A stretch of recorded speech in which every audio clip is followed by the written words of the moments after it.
Hello friends, welcome back to my channel. ட்ராமாக்குள்ள போறதுக்கு முன்னாடி மறக்காம இந்த வீடியோக்கு ஒரு லைக்கை போட்டுருங்க. அப்படியே கீழே இருக்கிற ஹைப் பட்டனையும் கிளிக் பண்ணிடுங்க.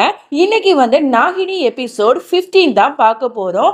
நேத்து தான் அப்லோட் பண்ணியிருக்காங்க. சுட சுட உங்களுக்காக அப்படியே கொண்டு வந்திருக்கேன். லேட் பண்ணாம வாங்க ட்ராமாக்குள்ள போயிடலாம்.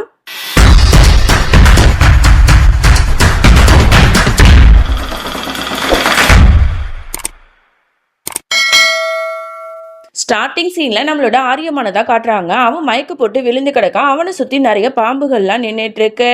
இங்க நம்மளோட அகானா என்ன பண்றா, அந்த கடலுக்கு அடியில ஒரு மருந்தை குடிச்சாதான் இவனோட அந்த பழைய ஞாபக சக்தி எல்லாத்தையுமே எடுக்க முடியும்னு சொல்லியிருப்பாங்கல்ல. அதனால அந்த ஆழ்கடல்ல போயிட்டு அவன் அந்த தண்ணியை எடுத்து குடிச்சிருவா. ஸோ இந்த சீன்லாம் பயங்கரமா சூப்பரா எடுத்திருப்பாங்க. அதுக்கப்புறம் அந்த சீனை கட் பண்ணா இங்க அந்த பரணி நாகினி இருக்கால, அவளை தான் காட்டுவாங்க. அவ ஆர்யாவை பார்க்க பார்க்க அவளுக்கு பயங்கரமா கோவம் வரும். ஏன்னா அகானாட்ட அவ சொல்லியிருப்பா, இந்த மாதிரி நீங்க அவனை கொலை பண்ணிடுங்க, அதுதான் சரியா இருக்கும் அப்படின்னு. ஆனா அகானா அவனை காதலிக்கிறதுனால அவளால அது பண்ண முடியாது. இல்ல, அவனோட பழைய ஞாபகங்களை மட்டும் அழிச்சிடலான்னு சொல்லியிருப்பா. இதனால அவ கோவமடைஞ்சு அவளோட வலையில தூக்கி அக்னியில போடுவா. அது ஒரு பெரிய நெருப்பா உண்டாகும். அதுல அந்த வயசான நாகினி வராங்க. அவங்க இந்த மாதிரி என்னாச்சு அப்படின்னு கேட்டா அவ சொல்ல ஆரம்பிக்கிறா, இந்த பாருங்க, நம்மளோட அனந்த நாகினி அவனோட பேச்சை கேட்கவே மாட்டாங்க. அவங்க இது வரைக்கும் நாகினிகள் ஒரு மாநில தானே காதலிச்சிருக்காங்க. அந்த மாதிரி இவங்க ஒரு பிரச்சனையில மாட்டக்கூடாதுன்னு சொல்லிட்டு இவனை கொலை பண்ண சொன்னா இவங்க கொலை பண்ண மாட்டாங்க. இப்ப என்னதான் பண்றதுன்னு சொல்ல, அப்பதான் அந்த பிளாஷ்பேக் சீன்ல ஆரியமான் நம்மளோட பூர்வியை கத்தியை வச்சு குத்தி கொலை பண்ணிருப்பான்ல. அது ஒரு ட்விஸ்டாவே நமக்கு இருந்தது. ஆரியா இத்தனை நாள் நல்லவனா இருந்துட்டு எதுக்கு பூர்வியை கொல்லணும் அப்படின்னு யோசிச்சுட்டு இருந்திருப்போம்ல. நம்ம அனந்த நாகினியோட குடும்பத்தை எல்லாரும் குத்தி கொலை பண்ணிட்டு இருப்பாங்க. அப்போ பூர்வி என்ன பண்ணுவா, ஆரியாட்ட ஹெல்ப் கேட்கறதுக்காக மாடிக்கு போவா. இதை பார்த்த வயசான நாகினி எவ்வளவுதோ கத்தி பார்ப்பாங்க. நாகினி அங்க போவாதீங்க, உங்களுக்கு ஆபத்து இருக்கு அப்படின்னு சொல்லிட்டு அவங்களும் கத்தியில குத்தி அடிபட்டு இருக்கிறதுனால அவங்களால எந்திரிக்க கூட முடியாது. அந்த சத்தத்தை கேட்டுட்டு பரணி நாகினி என்னாச்சு ஏதாச்சுன்னு கேக்குறாங்க. அப்பதான் அவங்க சொல்றாங்க, மாதிரி நம்மளோட அனந்த நாகினி அந்த ஆரியாமான்ங்கிற மனிதனை காதலிக்கிறாங்க. அவங்க அவனை காதலிக்கவே கூடாது, அதுக்கு நீ தான் பொறுப்பேற்கணும் அப்படிங்கிற மாதிரி சொல்லி ப்ராமிஸ் வாங்கிட்டு இறந்து போயிடுவாங்க. அதுக்கப்புறம் தான் பரணி நாகினி என்ன பண்ணுவா, ஆரியாமான் மாதிரி உருவெடுத்து பூர்வியை குத்தி கொலை பண்ணிருப்பா. ஸோ இதுல என்ன தெரியுது அப்படின்னா, அன்னைக்கு ஆரியமான் பூர்வியை கொலை பண்ணல, ஆரியமான் உருவத்துல இருந்து பரணி நாகினி தான் கொலை பண்ணியிருப்பா. பயங்கரமான ட்விஸ்டா இருக்குல்ல. இதை நான் எதிர்பார்க்கவே இல்லை, செமையா இருந்தது. எதுக்கு இந்த பரணி நாகினி இப்படி பண்ணியிருப்பாங்க அப்படின்னு நமக்கு தெரியும்ல. அதாவது நம்மளோட அனந்த நாகினி ஒரு மனுஷனை காதலிச்சு அவங்க கஷ்டப்படக்கூடாது, ஆரியமான் மேல கோபம் வரணும், அவன் மேல வெறுப்பு வரணும், அதுக்கு அவனோட உருவத்துல இருந்து இவங்களை குத்திட்டு கொலை பண்ணிட்டா அவங்க முழுசா இவனை வெறுப்பாங்கிறதுக்காக தான் பரணி நாகினி இப்படி பண்ணியிருப்பா. அதோட இங்க ஆரியமான் அப்படியே கண் முழிச்சு பாக்குறான். பார்த்தா பக்கத்துல எல்லாம் பாம்பு இருக்கு. ஐயோ அப்படின்னு சொல்லிட்டு கொஞ்சம் பயப்படுறான். அதுக்கப்புறம் அந்த இடத்துல இருந்து எஸ்கேப் ஆகி போயிடுறான். இங்க ரொம்ப நேரம் கழிச்சு நம்மளோட அகனாவும் பாக்குறா. ஆரியமான் இல்லாததை பார்த்து பதறா. உடனே பரணி பரணி அப்படின்னு சொல்லிட்டு கத்துறா. உடனே அவ பார்த்துட்டு என்னாச்சுன்னு கேட்க, இந்த மாதிரி ஆரியமான் இங்க தானே இருந்தாரு, அவரு எங்க அப்படிங்கிற மாதிரி அவளும் கேட்கிறா. உடனே பரணி சொல்றா, ஐயோ இவ்வளவு நேரம் இங்க தானே இருந்தாரு, எங்க போனான்னு தெரியலையே அப்படிங்கிற மாதிரி சொல்ல, உடனே அவளை திட்டிட்டு இருக்கா. உன்னை நம்பி தானே நான் விட்டுட்டு போனேன், இப்போ அவன் எல்லாம் உண்மையை சொல்லிட்டா என்ன பண்றது அப்படின்னு சொல்லிட்டு ஆரியமான ஃபாலோ பண்ணிட்டு போறா. ஆரியமான் வேகமா கார்ல போயிட்டு இருக்கான். அப்ப அவ பெரிய பாம்பு மாதிரி மாறி அவனை தடுக்கிறதுக்கு முயற்சி பண்றா. ஆனா அது எல்லாத்தையுமே மீறி அவன் வீட்டுக்கு போயிடுறான். அவனை பின்தொடர்ந்து நம்மளோட அகானாவும் போறா. அவன் என்ன பண்றா, வேகமா வீட்டுக்கு போயிட்டு பெல்ல அடிச்சுட்டே இருக்கான். வீட்டுல இருந்து எல்லாருமே வந்துடுறாங்க. அப்புறம் பரிணீத்து பார்த்துட்டு, என்னப்பா ஆச்சு, இவ்வளவு நேரம் எங்கப்பா போனேன், நைட்லாம் காணமே அப்படிங்கிற மாதிரிலாம் கேட்டுட்டு இருக்காரு. அதுவாப்பா, நான் இவ்வளவு நாள் இந்த நாகினி கதையெல்லாம் நம்பவே இல்லை, ஆனா அந்த நாகினி இருக்காப்பா, அவளை நான் நேர்ல பார்த்தப்பா அப்படிங்கிற மாதிரி சொல்லிடுறான். என்ன நான் சொல்ற அப்படின்னு சொல்லிட்டு இவங்களாம் ஆர்வமா கேட்கறாங்க. ஏன்னா இவங்களும் நாகினியை தானே தேடிட்டு இருக்காங்க. உடனே அவன் சொல்றான், உள்ளாக்க வாங்க சொல்றேன் அப்படின்னு சொல்லிட்டு அவன் போறான். இதெல்லாம் பார்த்துட்டு அகானா பயந்துட்டு இருக்கா. ஐயோ இவன் எல்லாம் உண்மையை சொல்லிடுவானோ அப்படின்னு சொல்லிட்டு அதுக்கப்புறம் உள்ளாக்க போயிட்டு பழனித்து கேட்டுட்டு இருக்கான். அந்த நாகினி எங்க இருக்கா சொல்லு அப்படின்னு சொல்லிட்டு ஆர்வத்தோட.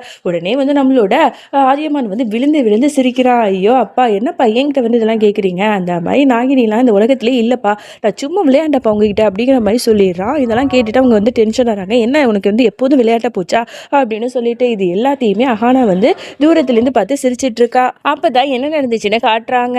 அங்க வாசல்ல அவன் பாலிங் பெல் வந்து அடிச்சிட்டு இருப்பான்ல, அப்பவே வந்து கரெக்டா அகானா வந்து அவனோட ஞாபக சக்தி எல்லாத்தையுமே வந்து மறக்கடிச்சிருப்பா.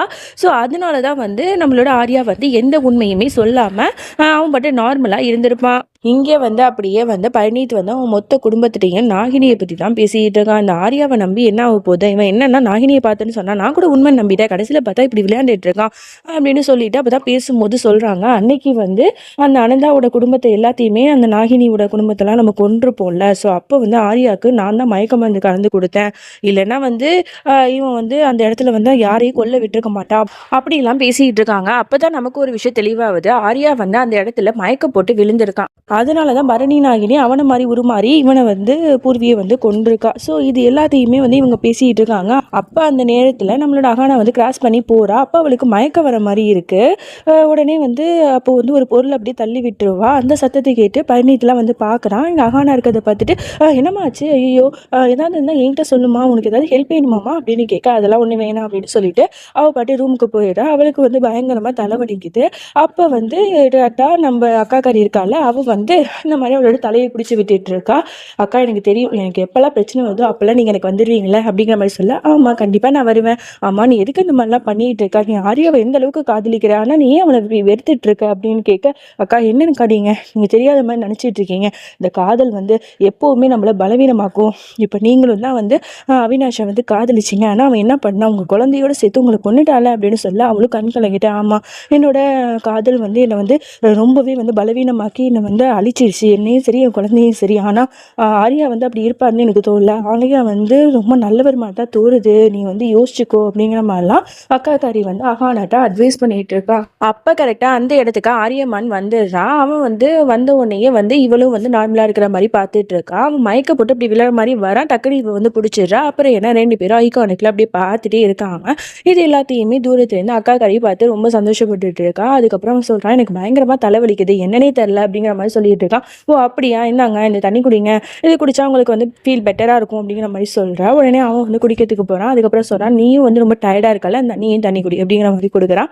அதோட வந்து ரெண்டு பேரும் பார்த்துக்கிட்டே வந்து தண்ணி குடிச்சிட்டு இருக்காங்க. ஸோ இது எல்லாத்தையுமே பார்த்துட்டு அக்கா கரிசரா, பாத்தியா உன் மேலே எவ்வளோ கேரிங்காக இருக்கான்னு, நீ அவனுக்கு வந்து தண்ணி கொடுத்த, ஆனால் அவன் வந்து நீயும் வந்து டயர்டாக இருக்கிறத கவனிச்சுட்டு உனக்கும் வந்து இந்த மாதிரி கொடுக்குறான், பார்த்துக்க அவன் வந்து நல்லவன் தண்ணி தெரியிறான் அப்படிங்கிற மாதிரிலாம் சொல்லிட்டு இருக்கா.